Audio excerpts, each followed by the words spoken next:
Tucked entirely within the bones of the female pelvis is a compact biological engine. This specific arrangement of muscle, tissue, and chemistry is responsible for the continuation of the human species.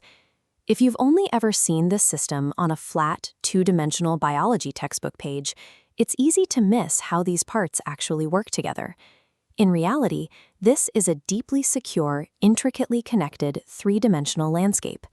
We are going to take a spatial journey from the outside in, tracing the exact pathway where every physical fold, tube, and organ serves a precise function, from physical protection to fertilization and life support.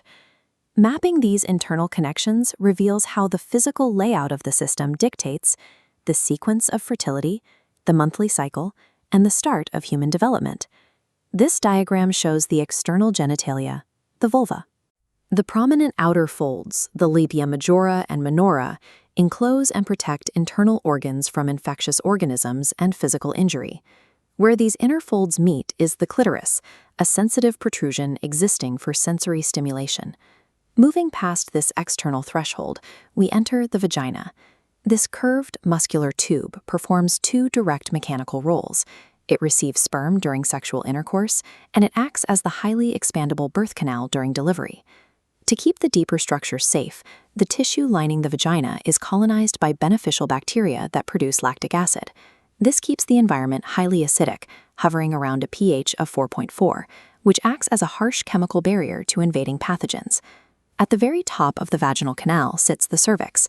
This narrow, muscular neck is the primary physical gateway, leading directly into the upper reproductive tract. Inside the cervical canal is a mucus plug that acts as a dynamic checkpoint. Depending on the body's monthly cycle, this mucus either thickens to seal out bacteria entirely or becomes slippery and alkaline to help transport sperm safely upward. Here we see the uterus, the hollow incubator where an embryo implants. Its outer wall, the myometrium, contains multidirectional smooth muscle fibers, providing immense strength for labor.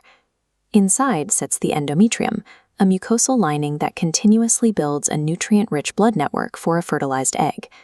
Together, this combination of heavy multidirectional muscle and an expanding internal lining allows the uterine cavity to safely stretch and accommodate a growing fetus over the course of 9 months. The uterus acts as a highly adaptable muscular environment, changing its internal chemistry and physical volume to sustain and deliver human life. Extending outward are the fallopian tubes, hollow conduits connecting to the eggs. Their wider section is the critical site where fertilization takes place. At the end of our tour are the ovaries, the system's storage vault, holding hundreds of thousands of immature eggs. Beyond storing eggs, the ovaries operate as an endocrine control center.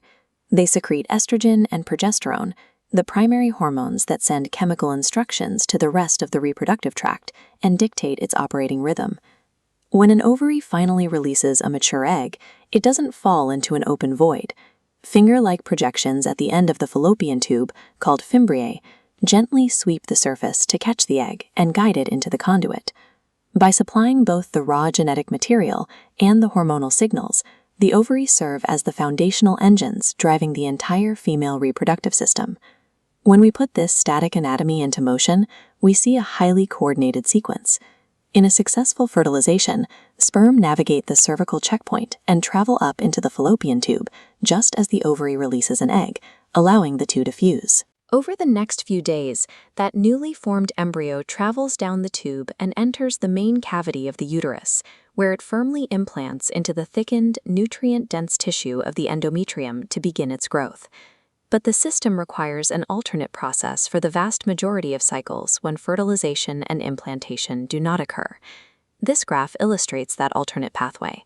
As hormone levels drop, the thick endometrial lining built up inside the uterus is no longer needed. The tissue breaks down and is shed through the vagina as menstruation, physically resetting the uterine environment. This means the entire physical pathway we just traced is locked into a continuous loop. Roughly every 28 days, the organs cycle through phases of tissue preparation, gamete transport, and structural transformation.